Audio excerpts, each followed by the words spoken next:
Hello student, welcome to all of you. आज हम determinant में आगे की एक्सरसाइज शुरू करेंगे। आगे का जो टॉपिक है वो हम देखेंगे यहाँ पे। तो डिटर्मिनेंट में क्या है, सारणिक जो टॉपिक है सारणिक के उपसारणिक, minor of a determinants. Minor कैसे फाइंड आउट करते हैं आप, वो मैं आपको बताऊंगा। तो देखो, जैसे ये डिटर्मिनेंट है ए, आपको इसके माइनर निकालने हैं। तो माइनर क्या होता है, जैसे A11 का उप सारणिक, A11 का उपसारणिक, माइनर ऑफ एलिमेंट A11, इसको हम लोग डिनोट करते हैं capital M11। Capital M minor से आगे 11, यानी पहली रो, फर्स्ट रो और फर्स्ट कॉलम ये कैंसिल हो जाएंगे। क्या बचेगा यहाँ पे, ये हट गया और ये हट गया। क्या बचा बोलो, A22, A23, A32, A33। ठीक है, इसी तरीके से A12 का उपसारणिक, A12 का उपसारणिक इसे डिनोट किया जाएगा, बोलो कैपिटल M12।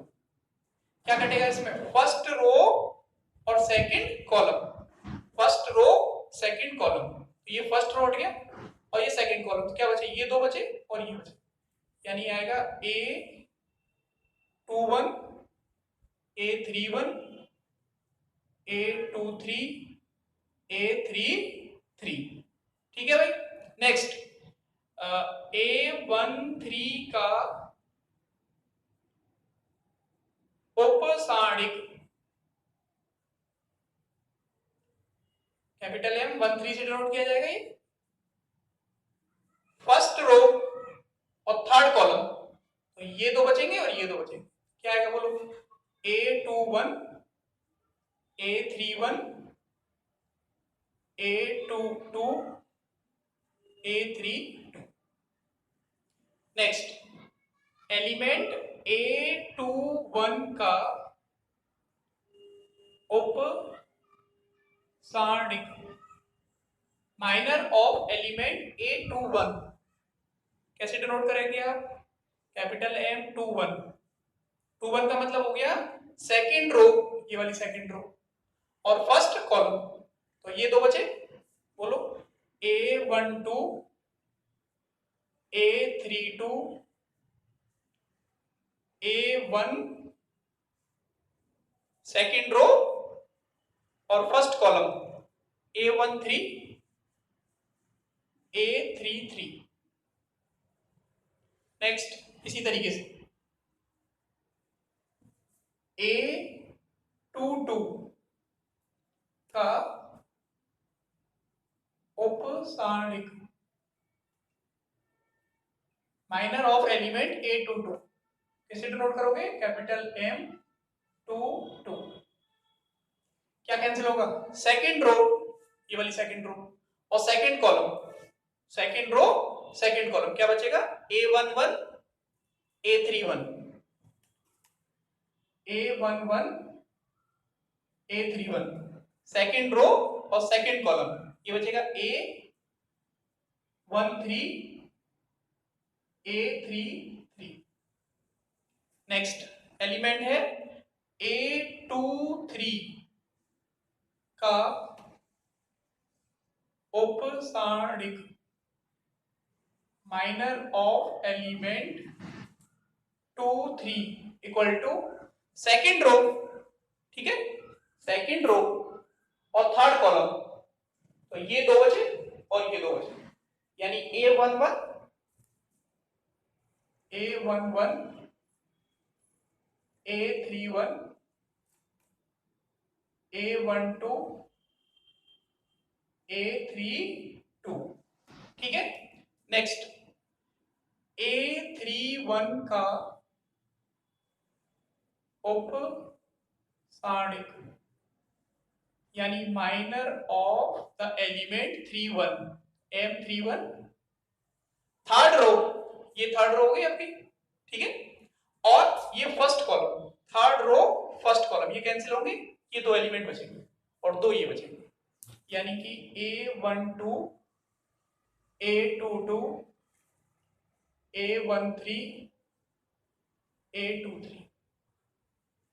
नेक्स्ट A32 का उपसांडिक, बोलो भाई, कैपिटल M32। थर्ड रो, ये थर्ड रो है, थर्ड रो और सेकंड कॉलम, यानी A11 A21 A11 A21 third row second column, A13 A23। Next और लास्ट A33 का उपसांडिक,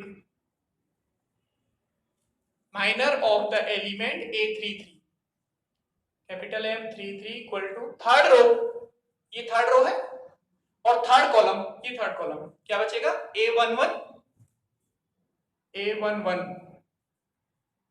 A21 A12 A22। ठीक है भाई। तो अगर आपको कोई डिटर्मिनेंट दिया हुआ है तो उस डिटर्मिनेंट के उपसांडिक निकालने का तरीका है, हर एलिमेंट के करस्पॉन्ड में हम उसका माइनर फाइंड आउट कर सकते हैं। मेथड क्या है, जैसे ये डिटर्मिनेंट है, आपको A11 का उपसांडिक निकालना है, minor of the element A11, तो उसको किससे डिनोट करेंगे हम, कैपिटल M11। इसका मतलब क्या हुआ, फर्स्ट रो को हटा देंगे ऐसे, फर्स्ट रो और फर्स्ट कॉलम, ये एलिमेंट बचेंगे, ये यहां पे लिख दिया। दूसरा क्या है, A12 का उपसांडिक, minor of the element A12, तो कैपिटल M12, फर्स्ट रो कटेगी है ना, सेकंड कॉलम, तो A21 A31 A23 A33। ऐसे ही A13 का उपसांडिक, minor of the element A13, ये है 13, first row third column A21 A22 A31 और A32, ये एलिमेंट बचेंगे, ये आ रहे हैं। इसी तरीके से आप माइनर इस एलिमेंट का निकालेंगे, A21 सेकंड रो और फर्स्ट कॉलम, ये 4 बचेंगे। ऐसे ही इस वाले का निकालेंगे A22 का, ऐसे ही A23 का, A31 का, A32 का और A33। तो अगर आपसे कोई डिटरमिनेंट देकर वो आपसे कह रहा है find out the minors of the determinant, दिए गए सारणिक के उपसारणिक ज्ञात कीजिए, तो उपसारणिक ज्ञात करने का ये तरीका मैंने आप लोगों को बताया है। आप इसी तरीके से कोई भी क्वेश्चन आएगा तो हम उसे सॉल्व करेंगे। ठीक है भाई, तो आप लोग इसको नोट कीजिए पहले।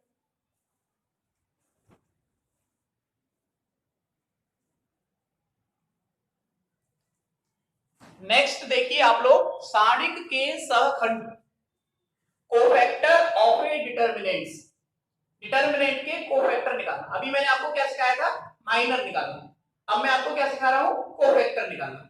फिर मैं आपको बताऊंगा कि माइनर में और कोफैक्टर में क्या सिमिलरिटी है। ठीक है, तो आप यहां देखो, यहां मैं एग्जांपल की हेल्प से बताने की कोशिश कर रहा हूं आपको। डिटरमिनेंट ऑफ ए, ये आपको दिया हुआ है, ये कह रहा है कि इस डिटरमिनेंट के सभी सहखंड ज्ञात कीजिए, find out the all cofactor of the determinant, इसके सभी कोफैक्टर आपको ज्ञात करने हैं। तो मैं यहाँ पे देखो कोफैक्टर निकालूंगा, आप लोग समझने की कोशिश करेंगे। यहाँ हर एलिमेंट के, जैसे आपने एलिमेंट 1 के लिए क्या निकाला था, उपसारणिक, ऐसे ही एलिमेंट 1 के लिए क्या निकालेंगे, सहखंड। तो यहां लिखेंगे आप A11 का सहखंड, कोफैक्टर ऑफ A11। अच्छा, कोफैक्टर ऑफ A11 को क्या लिखते हैं हम, C11, C वर्ड यहां से ले लिया कोफैक्टर से, C11 first row first column equal होगा -1 की पावर। देखो यहाँ पे 1 है, तो इसका मतलब पावर में आएगा 1 + 1। फर्स्ट रो कैंसिल होगी और फर्स्ट कॉलम कैंसिल होगा, 4 एलिमेंट बचेंगे ये वाले, इनको ऐसे डिटरमिनेंट में लिखेंगे 2/2 के में, A22 A23 A32 A33, ठीक है। अब आप इसे देखो, ये -1 की पावर कितना हो गया, 1 + 1 2 हो गया, और ये क्या बन गया आपका, ये बन गया आपका माइनर, ये जो है ये वाला, ये क्या बन गया, उपसारणिक। तो इसके प्लेस पर क्या आ जाएगा, कैपिटल M11, और -1 की पावर 2 क्या होगा, -1 × -1 +1 हो जाएगा ये, यानी C11 = आ जाएगा M11, एलिमेंट 11 का सहखंड, cofactor of the element 11, A11, तो C11 लिखा जाएगा, उसकी वैल्यू किसके इक्वल होती है, M11। ये M11 क्या है, उपसारणिक, और ये C11 क्या है, सहखंड। इसी तरीके से A12 का सहखंड, बोलो भाई क्या आएगा, C12 -1 की पावर, देखो ये है 1 2, पावर में क्या आएगा, 1 + 2, फर्स्ट रो और सेकंड कॉलम, ये बचेगा A21, A31, A23, A33। अब यहां पर देखो, आप -1 की पावर 1 + 2 यानी 3 हो गया, -1 की पावर हो गया ये 3, और ये आपका क्या बन गया, ये बन गया आपका माइनर उपसारणिक, यानी M12 C12, तो C12 इक्वल टू, बोलो कितना आएगा, -1 की पावर 3 -1 हो जाएगा, -1 गुणा -1 गुणा -1, 3 बार मल्टीप्लाई करेंगे आप, तो ये हो गया माइनस, तो -M12, ठीक है। इसी तरीके से आपको लेना है अब एलिमेंट 13 के लिए, इसी प्रकार देयरफॉर 13 का सहखंड यानी C13 इक्वल टू, बोलो पावर में कितना आएगा, -1 की पावर 1 प्लस, बोलो 3, 1 3, तो 1 और +3, यहां क्या कैंसिल होगा, फर्स्ट रो, ये फर्स्ट रो, और थर्ड कॉलम, ये थर्ड कॉलम, क्या बचेगा, A, बोलो भाई A21, A31, A22 और A32, ये हो गया आपका C13 इक्वल टू -1 की पावर कितना हो जाएगा, ये 3 और 1 4, पावर हो जाएगी 4, और ये आपका कितना है M13, ये उपसारणिक है, यानी C13 की वैल्यू आ गई M13, ठीक है भाई, -1 की पावर 4, 4 बार मल्टीप्लाई करना पड़ेगा, -1 × -1 × -1 × -1, तो प्लस हो जाएगा वो। इसी तरीके से आपको एलिमेंट A21 का निकालना है, इसी प्रकार A21 का सहखंड, कोफैक्टर ऑफ एलिमेंट A21 यानी C21 इक्वल टू, बोलो क्या आएगा, -1 की पावर कितना आएगा, पहले तो ये देखो आप 2 + 1, यानी ये बन गया हमारा सेकंड रो और फर्स्ट कॉलम, यानी A12 और A32, A12 A32, second row और फर्स्ट कॉलम A13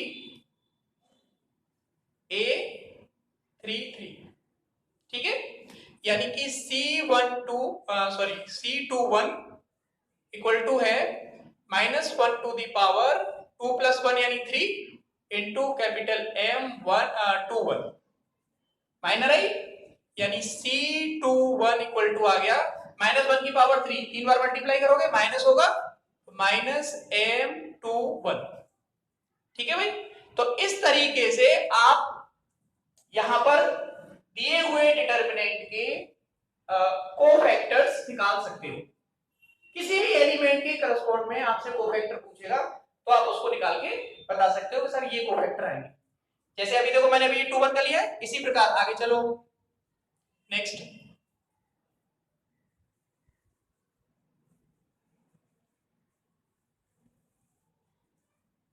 अब लेना है हमें A22 का सहखंड यानी C22 इक्वल टू, बोलो कितना आएगा, -1 की power 2 plus 2। Second row cutting और सेकेंड कॉलम, सेकेंड रो दूसरी रो और दूसरा कॉलम, क्या बचेगा यहाँ पे A11 A31 second row second column A13 A33, ठीक है। यानी कि C22 इक्वल टू आ गया -1 की पावर 4 और इसको क्या लिखा जाएगा M22 माइनर, ये माइनर हो गया उपसाणी, यानी C22 की वैल्यू आ गई आपकी M22, ठीक है। क्योंकि -1 की पावर 4 क्या हो जाएगा, 4 बार मल्टीप्लाई करना पड़ेगा। -1 की पावर 4 का मतलब हो गया -1 का 4 बार मल्टीप्लाई करना है, -1 इंटू -1 इंटू -1 इंटू -1 प्लस हो जाएगा, क्योंकि इवन पावर है। इसी तरीके से A23 का सहखंड C23 इक्वल टू -1 की पावर 2 प्लस 3, बोलो सेकेंड रो और थर्ड कॉलम, सेकेंड रो कटेंगे और थर्ड कॉलम कटेंगे, क्या बचेगा A11 A31 A12 A32, ठीक है। C23 इक्वल टू -1 की पावर 5, ये हो गया कैपिटल M23 माइनर, यानी कोफैक्टर आ गया C23, ये आ गया आपका कैपिटल M-23, माइनस आएगा आगे, क्योंकि -1 की पावर क्या है 5, यानी विषम संख्या है।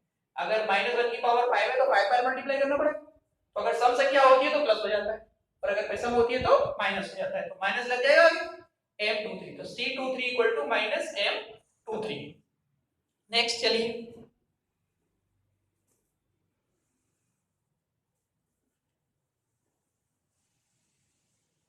नेक्स्ट देखेंगे आप इस एलिमेंट के लिए A31 का सहखंड C31 इक्वल टू -1 की पावर 3 प्लस 1, थर्ड रो और फर्स्ट कॉलम ये कैंसिल हो जाएंगे, क्या बचेगा A12 A22 A13 A23, ये हो गया आपका C31 -1 to the power 4 M31, C31 equal to, बोलो कितना आएगा, -1 की पावर 4 क्या होगा प्लस हो गया, यानी M31। इसी तरीके से A32 का सहखंड C32 इक्वल टू क्या आएगा, बोलो भाई -1 की power 3 plus 2 M32, C32 equal to हो जाएगा -1 की पावर 5 तो माइनस आएगा -M32, तथा लास्ट A33 का सहखंड C33 इक्वल टू -1 की power 3 plus 3 M33, C33 equal to -1 की पावर क्या हो जाएगा 6, यानी इवन पावर आ रही तो प्लस हो जाएगा M33 C33, ठीक है भाई। तो आपको अगर कोई डिटर्मिनेंट दिया हुआ है तो आपसे कह रहा है कि इसके माइनस बताइए आप, तो माइनस निकाल सकते हो, मैंने पहले बताया। और अगर आपसे कह रहा है कि इसके कोफैक्टर बताइए, इसके सहखंड बताइए, तो सहखंड निकाल सकते हो। माइनस में और कोफैक्टर में केवल क्या होता है, साइन का डिफरेंस होता है। जैसे आप C11 लोगे तो 1 + 1 पॉजिटिव है, तो माइनर C11 इक्वल टू होगा, sorry cofactor C11 equal to किसके होगा, माइनर M11, ठीक है। इसी तरीके से केवल जहां ऑड होगा इनका जोड़ जो है, जैसे 1 और 2 3 हो रहा है, तो जहां भी विषम संख्या हो जाएगी उसके सामने उपसाड़ी के सामने आपको केवल माइनस का चिन्ह लगाना है, और जहां सम संख्या होगी वहां पर वो एडिटिव लिखना है। जैसे यहां पर है A33, तो देखो A33 की क्या आ रहा है, C33 इक्वल टू M33, यानी कोफैक्टर जो है वो किसके इक्वल है, माइनर के इक्वल। तो इसी तरीके से आपको माइनर्स और कोफैक्टर निकालना है। अब क्वेश्चंस आएंगे, ऐसे एग्जांपल है, मैं क्वेश्चन नहीं कराऊंगा आपको इस तरीके के, तो वहां से आप और इसको अच्छे से सीख जाओगे। माइनर और कोफैक्टर में केवल क्या होता है, साइन का डिफरेंस होता है। जिस एलिमेंट के करस्पॉन्ड में आप कोफैक्टर निकाल रहे हो, तो आपको ये देखना है कि वो एलिमेंट की पोजीशन क्या है। जैसे यहां पर देख रहे हैं हम A22, तो दूसरी रो पर है, ये एलिमेंट कहां पर है, दूसरी पंक्ति पर है और दूसरे स्तंभ पर है, सेकंड रो और सेकंड कॉलम पर है। तो अगर ये सेकंड रो सेकंड कॉलम पर है तो 2 + 2 क्या हो गया, 4 हो गया। तो जो कोफैक्टर होगा C22 वो किसके इक्वल होगा, माइनर M22 के इक्वल होगा, C22 इक्वल टू M22, यानी माइनर और कोफैक्टर के मान दोनों समान आएंगे। लेकिन अगर प्लेस वैल्यूज एलिमेंट की क्या है, ऑड है, जैसे ये है 3 2, थर्ड रो पर है और सेकंड कॉलम पर है, तीसरी रो और दूसरा कॉलम, तो 3 और 2 क्या हो गया 5। तो जो कोफैक्टर लिखोगे आप C32, उसकी वैल्यू किसके इक्वल होगी, उसकी वैल्यू इक्वल होगी -M32, उसके सामने माइनस लगाना पड़ेगा, किसके सामने, उपसारी के सामने। ठीक है, तो मैं उम्मीद करता हूं ये आपकी समझ में आ गया होगा, और इसी तरीके के इस पर बेस्ड क्वेश्चंस मैं आप लोगों को बताऊंगा, तो आप इसको पहले नोट कीजिए।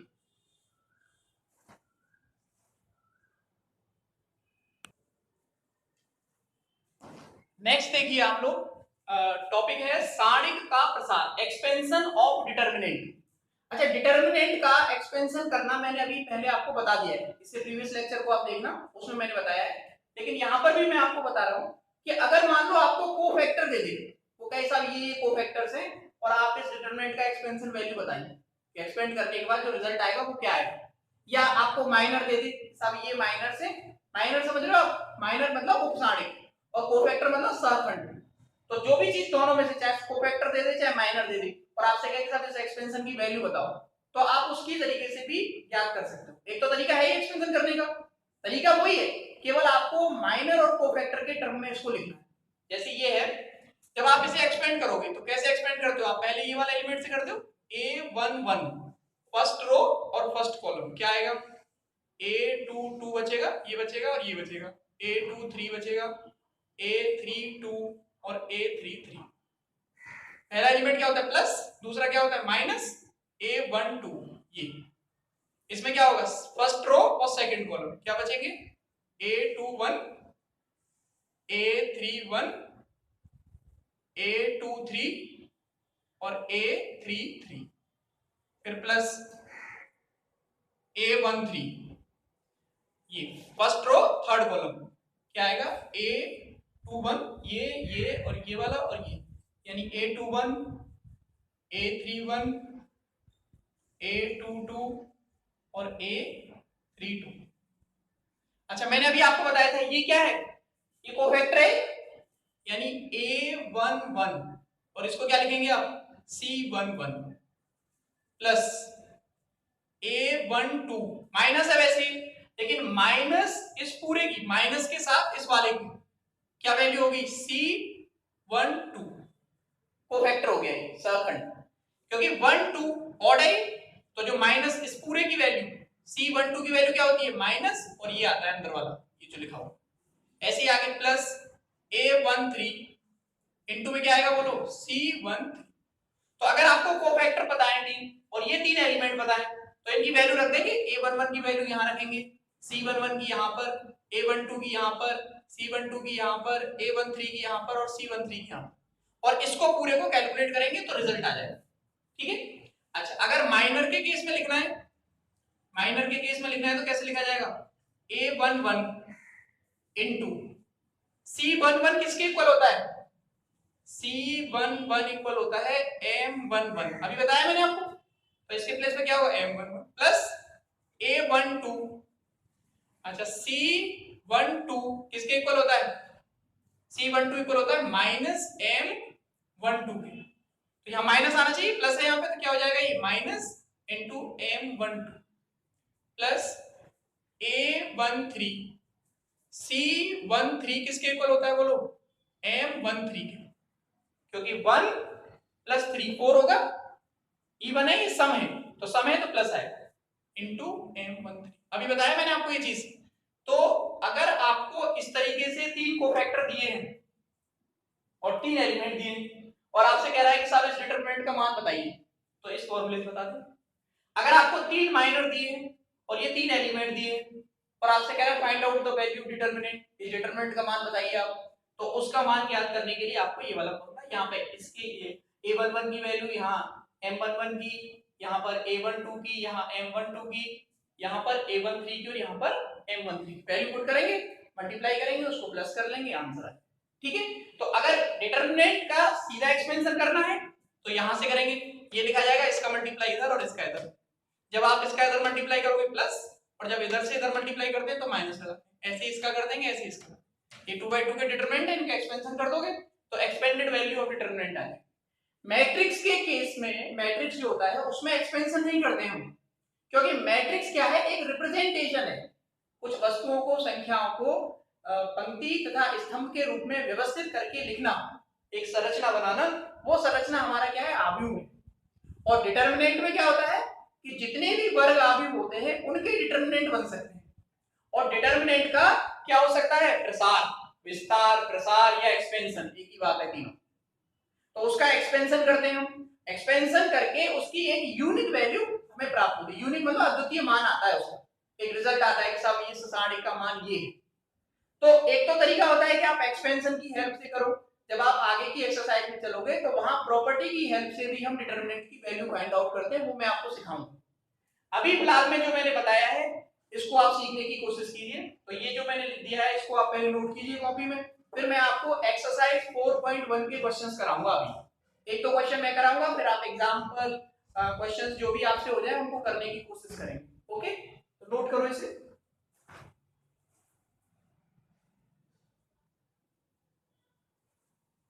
डिटरमिनेंट की एक्सरसाइज है 4.1। एक्सरसाइज 4.1 का क्वेश्चन है फर्स्ट, ये कह रहा है के किस मान के लिए साढ़े कितने का मान शून्य होगा। आपको के का वो मान बताना है जिसके लिए इस डिटरमिनेंट का मान क्या हो, 0। तो आप इस साढ़े को 0 के बराबर रख के चलेंगे, फिर इस साढ़े का क्या करेंगे, प्रसार करेंगे, एक्सपेंशन करेंगे, और एक्सपेंशन करके जो इक्वेशन बनेगी उसे सॉल्व करेंगे और के की वैल्यू आएगी। सॉल्यूशन देखो इसका, अकॉर्डिंग टू क्वेश्चन, प्रश्न के अनुसार जो डिटरमिनेंट की वैल्यू है k2 4 3, इसको किसके इक्वल रखना है आपको, 0। अब इसका एक्सपेंशन करना है। एक्सपेंशन कैसे होता है, इसका मल्टीप्लाई इधर करोगे आप तो -3k, और इस 4 का मल्टीप्लाई इधर होगा तो 4 का मल्टीप्लाई इधर करोगे, 4 2 जा कितना होता है 8, और एक माइनस लगाएंगे तो -8 इक्वल टू 0। करो कैलकुलेट इसे, -3k इक्वल टू 8, उधर भेज देंगे इक्वल से, और इधर -3 है, ये डिवाइड में चला जाएगा, k इक्वल टू कितना आ जाएगा बोलो, -8/3। ये आपका आंसर हो गया। ये पहला क्वेश्चन हो गया। इसी एक्सरसाइज का क्वेश्चन है थर्ड, इसमें दिया हुआ है यदि इस डिटरमिनेंट की वैल्यू है 4 तथा इस डिटरमिनेंट की वैल्यू है 7 के इक्वल हो तो x तथा y का मान ज्ञात कीजिए। तो आपको x और y की वैल्यू बतानी, तो जो गिवन है उसे लेके चलना है हमें। गिवन दैट क्या दिया हुआ है, determinant 2 3yx is equal to 4, इसका मल्टीप्लाई इधर करो 2x, और y का इधर -3y इक्वल टू 4, इसको बना लेंगे इक्वेशन 1। ये कैसे आया है, इस डिटरमिनेंट का प्रसार किया है, इसका गुणा किया है x का 2 में तो 2x, और y का इधर किया है, तो जब आप इस साइड से इधर मल्टीप्लाई करते हो तो माइनस लगाते हो बीच में, तो -3y तथा एंड, और हमें क्या दिया हुआ है x y 4 2 इक्वल टू 7, इसका मल्टीप्लाई इधर करो 2x, और इसका मल्टीप्लाई इधर करो -4y इक्वल टू 7, इसका मल्टीप्लाई इधर किया 2x, और 4 का इस y के साथ होगा तो माइनस आएगा एक -4y, इसको बना लेंगे इक्वेशन। अब देखो ये 2x minus 3y equal to 4 है, ये 2x minus 4y equal to 7 है। समीकरण 1 से इक्वेशन 1 में से इस इक्वेशन 2 को माइनस करना है, समीकरण 1 से समीकरण 2 को घटाने पर जो एलिमिनेशन मेथड होता है, जो कक्षा 10 में हम लोग पढ़ते हैं 10th क्लास में, ग्लोबल विधि से हल कीजिए, उस तरीके से इसको सॉल्व करना है आपको। तो देखो फर्स्ट इक्वेशन क्या है आपकी, 2x minus 3y equal to 4, और सेकंड इक्वेशन क्या है, 2x minus 4y equal to 7। ये फर्स्ट इक्वेशन है, ये सेकंड इक्वेशन। इन दोनों को क्या करना है, सब्ट्रैक्ट, घटाना है। यहां लिखेंगे आप घटाने पर। अच्छा, जब समीकरणों को घटाते हैं तो नीचे वाले समीकरण के साइन बदल जाते हैं, ये माइनस का हो जाएगा, ये प्लस का, और ये माइनस। 2x से 2x कैंसिल होगा, 4y और ये माइनस 3y, तो y बचेगा यहाँ पे। माइनस के 7 में से 4 जाएगा तो माइनस के 3, -7 प्लस 4 तो कितना बचेगा, -3। अब इस y के मान को समीकरण 1 में रख दो चाहे 2 में। अब y के मान को समीकरण 1 में रखने पर, putting the value of y in equation 1। Equation 1 क्या है हमारी, 2x minus 3 into minus 3 equal to 4। 2x 3 का 3 में गुणा होगा, कितना हो जाएगा 9, माइनस माइनस का मल्टीप्लाई क्या होता है प्लस, प्लस के 9 इक्वल टू 4। 9 को उधर ले जाएंगे, 2x 4 माइनस 9, इस साइड प्लस का है दूसरी तरफ माइनस का हो जाएगा।